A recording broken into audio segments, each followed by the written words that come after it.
Good morning, children. I'm Meena. I'm going to handle chemistry for you all. So, in this video, we are going to see an introduction to chemistry and the various branches of chemistry. So, chemistry is also a branch of science like physics and biology. It is called as the central science. We are seeing chemistry in our everyday life too. It is a part of our everyday life. Okay. So, initially, where did the chemistry origin from? It was originated from the Arab countries and it was derived from an Arabic word called as alchemia, which means the art of transformation. It means that what happens when I transform a substance into a new form, that is your chemistry. What is chemistry?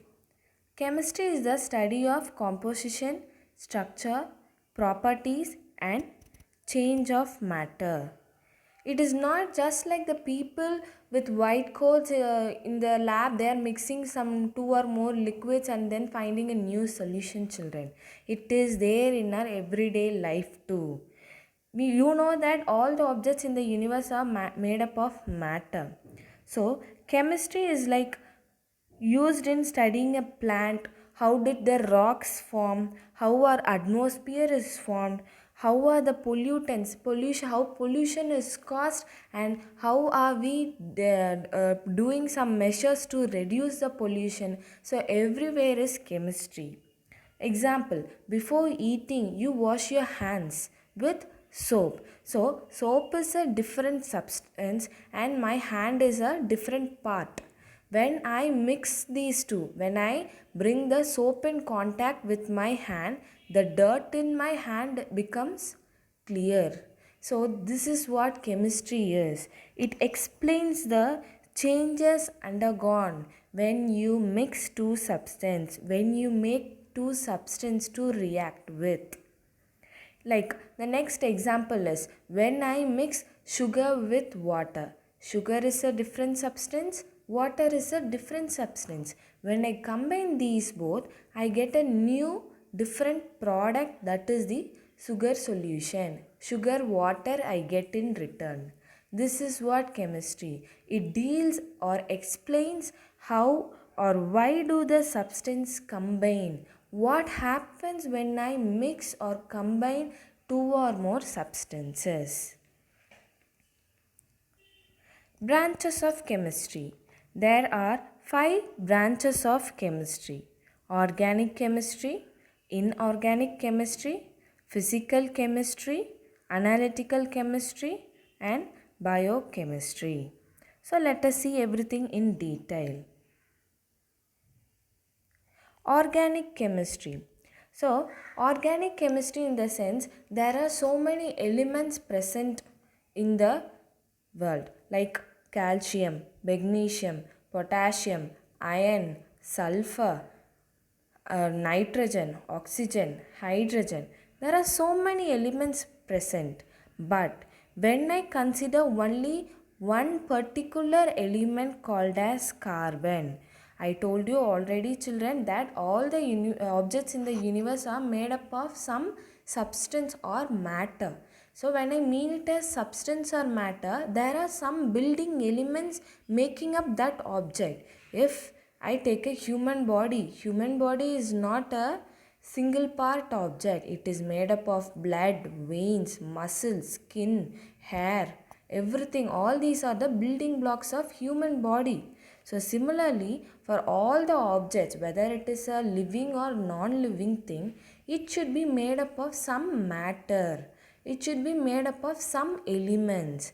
In that elements, when I particularly consider one element, that is the carbon element, when I particularly analyze about one element, that is the carbon present in the objects, and I do analysis in that, then it becomes my organic chemistry. Inorganic chemistry. So all the objects in the universe are not made up of one particular element, that is your carbon. There are so many other elements also, either as a mixture of elements or as a single compounds of element they are made up of. When I study the remaining elements in detail except carbon, then it becomes my inorganic chemistry. Do not contain the carbon hydrogen bonds. That study is called as my inorganic chemistry.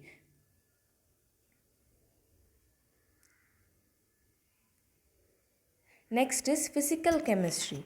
So, in yesterday's class, you would have got an idea about what physics is. Today, in chemistry, you have come to know what chemistry actually is. Both are different fields, but when I try to combine it together, that is what physical chemistry, that is physics plus chemistry becomes as physical chemistry.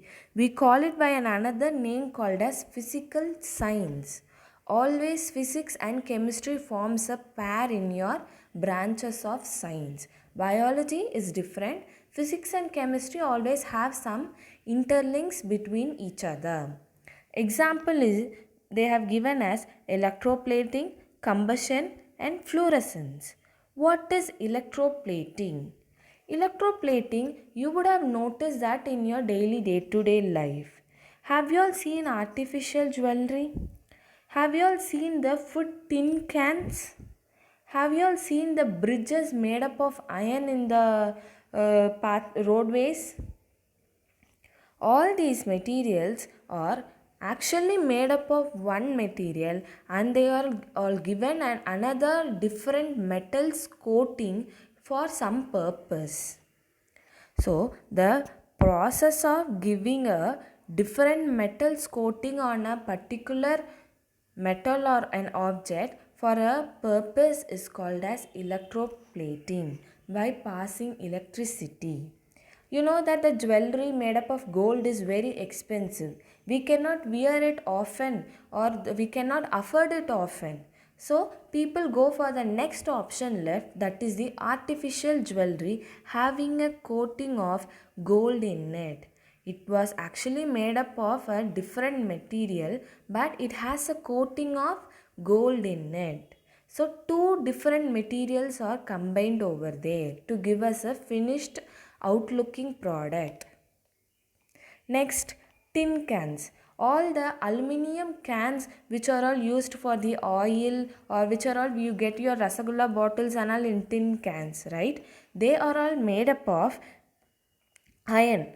But when you mix the iron in the when you make a material or a can with iron, it reacts with the atmosphere, because iron and the air together they have some reaction, they undergo a chemical reaction. Have you heard about rusting? Rusting means, have you seen some old iron materials turning into one orange brown color? That is called as rusting. It is because of the chemical reaction happened between the iron in that material and the molecules present in the air. So, always iron reacts with the atmosphere. It reacts with the air. So we cannot make any food items prepared by preserving it in a iron can. So we are giving a coating of tin to that can.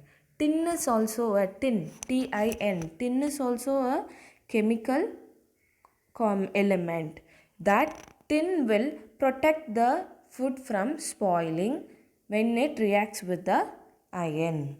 So electroplating is nothing but you are going to give a coating or deposition of another layer of another material on a different object which is initially made up of a different metal by passing electricity. So electricity is physics and deposition of another metal is chemistry. So when I combine physics plus chemistry and if I do research in that particular field, it becomes my physical chemistry. Next is analytical chemistry. Analytical. The word analytical means doing some calculations, doing some counting. The examples given here are quality testing of water, investigation of crime, examination of blood. Do you all know your blood group? Have you all checked it in the hospital or any testing center? What does the people over there, how do they check your blood? They just put a hole using a needle in your finger and they just take a drop of blood. In one drop of blood, they will determine your blood group. How is it possible? By the analytical chemistry view only.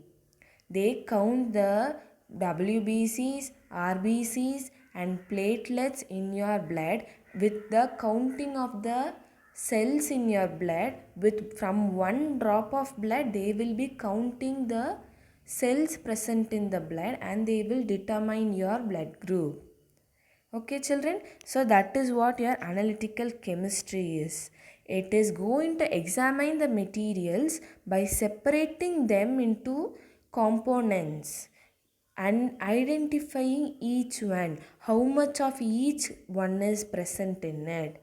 So, in your blood, they will examine from one drop of blood, they will examine that blood into small cells and they will identify what type of cell it is and they will count how many cells of each type is present in it, and then at last they will tell you your blood group. So this is your branch of chemistry used in our daily day-to-day life also. This is what your analytical chemistry is.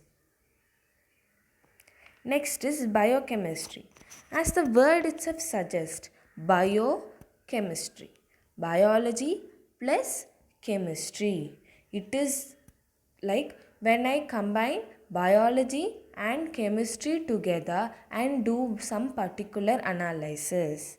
That is, I told you right amount of hemoglobin in the blood. How do I determine my blood group? I am using chemistry, the knowledge of chemistry in the field of biology.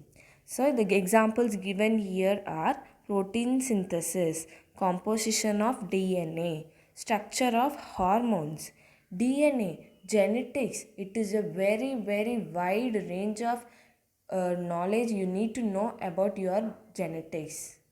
Okay, children. So, in order to learn about the DNA, the field of biology is alone not enough. I need to know much of my chemistry also to do some analysis in the field of DNA. Because DNA, as I told, human body itself is a good example for chemical compounds.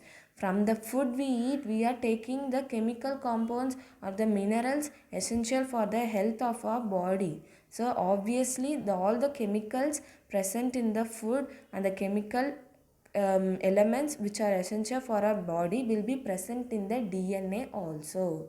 The elements will be there in the DNA. I cannot just reach to it with my knowledge of biology. So I should know about chemistry also.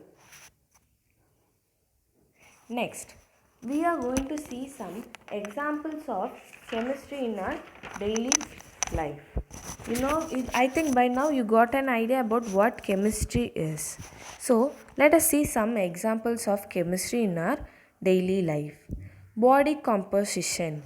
Human body is a very good, fascinating place where you can see so many chemical elements like nitrogen, hydrogen, oxygen, calcium, carbon, potassium. These are the building blocks of our body.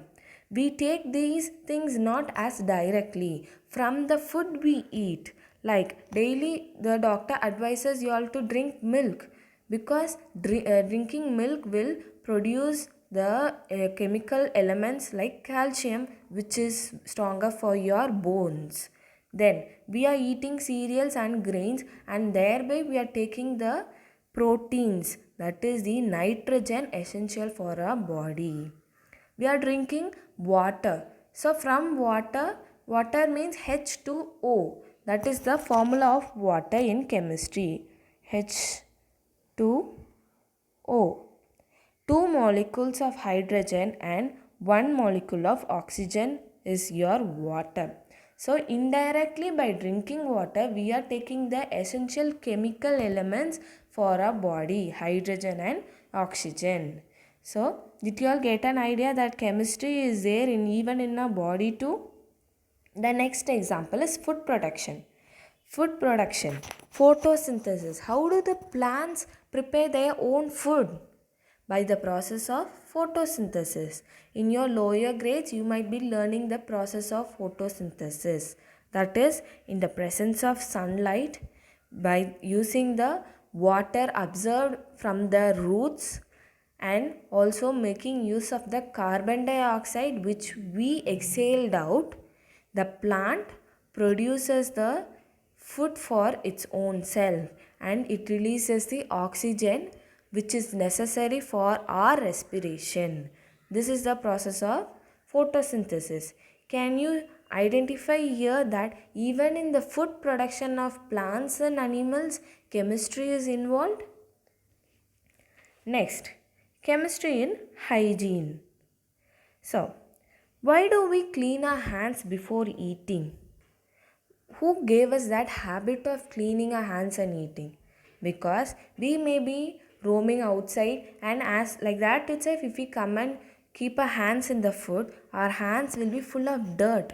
Along with the dirt, you eat your food, which may be effective to you. So that is why we are cleaning our hands cleanly by using soap.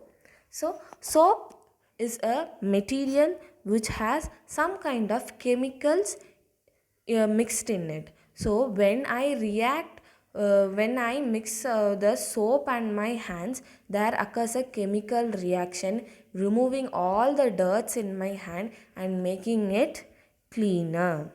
And then if I eat, I won't be affected with any kind of bacteria or viruses. The next is chemistry of an onion. Have you ever wondered why we or your mother shed tears while chopping an onion during cooking? Have you wondered it, child? Even you go and help your mother while cooking, just chop an onion, just chop one slice of onion and see that there would be automatic tears coming from your eyes. This is because of an acid present in your onion. That is the chemistry involved in it. There is an acid called as sulfonic acid. What is it? Sulfonic acid present in the onion will stimulate the tears automatically. So this is also, acid is obviously your chemistry. So can you understand that chemistry is even involved here? Next example.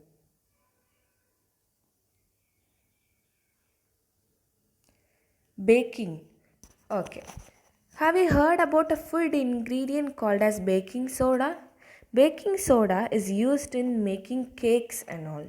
So have you all ever feel that the cakes are so fluffy and freshly baked one? This is because of the addition of baking soda in its preparation. Baking soda is a chemical compound which by nature has the property of producing carbon dioxide.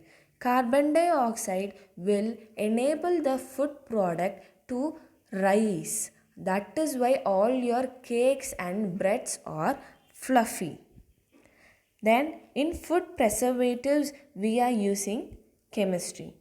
In the bottles of pickles and jams and all, there is an ever-ending list of chemicals. That is why our grandmas advise us not to use any kind of food items which are stored for a long period, which are using food preservatives. What is a food preservative, children? Food preservative in the sense it is a chemical substance which delays the growth of microorganism in the food. If you leave the gravy cooked in your home today and if you go and see the same gravy in the bowl, day after tomorrow, it will be rotten and you could smell some stinky smell from it. It is because of the growth of microorganisms in the bowl. It is decayed, but this food preservatives will delay the growth of microorganism in your food materials. So, if you change the nature, it is the who will be affected? You people only will be affected. If you eat any kind of food items having more of chemicals, you will have some problems. So, you should avoid eating such kind of food items. The next example is digestion. Human body digestion. Digestion itself is a chemical reaction only. All the food items which are all eaten by us, which are all chewn by us properly, will be grinded inside our stomach by the process of digestion. There is an acid production in our intestine, hydrochloric acid. That acid will break down all the food materials and convert into a waste material that we release it out through our anus every day morning. So, can you understand that acid present in the intestine itself is a chemistry? The next example is working of a sunscreen. Sunscreen lotions. Have you all heard about sunscreen lotions, children? What are the usage of these lotions? Why are we wearing or applying it in our skin during summer or whenever we go out in sun? Because the chemicals which are all used in preparing the lotion will act as a block or a filter for the UV rays to enter deeper into the skin and affect our skin layer. So the skin, when you apply the lotion, will not turn tan or it will not turn its color. This is because the lotion will be acting like your covering layer, like a one filter, like it will just scatter away the UV rays. Can you see in this image?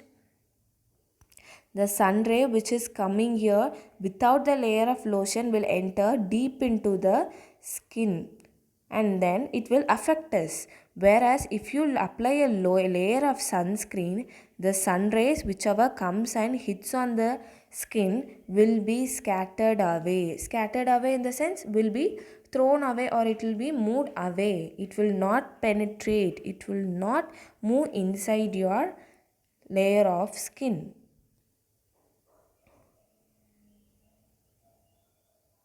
The next example is rust formation. What is rust formation? I told you in the beginning of the class, children. That is, whenever any iron material, when it comes in contact with the air present in the atmosphere, there happens a chemical reaction. With respect to time, as if you just do one activity, you go keep one iron rod or any material or object made up of iron outside the house or somewhere with contact to the air in your top floor or wherever you wish. You just keep it and forget about it for 3 months. Later on, after 3 months, if you go and find that article, it will be having a coating of like orange brown color. That is called as rusting. Can you see in this image, children? This image, that coating of an orange brown color is called as rusting. This we technically call in chemistry as corrosion. corrosion. Corrosion. That is the end product of the chemical reaction happened between the material and the molecules of the air results in corrosion of that object. Have you all seen the silver anklets? When you buy it for the first time, it will be shiny and the silver appearance will never ever fade. But as the time goes on, the silver anklet turns black. It changes its color. It is because of the reaction of the silver with respect to the air. The air molecules and the silver, when it is exposed, it happens to react there and changes its color. We are seeing the chemical reaction only in the end product, that by the change of color. So I hope you got an idea about chemistry, what is chemistry and its branches and its applications in the everyday life. So regarding today's homework, I have discussed some examples of chemistry in everyday life. You can even search the net or you can even give your own examples to do today's homework. Thank you, children.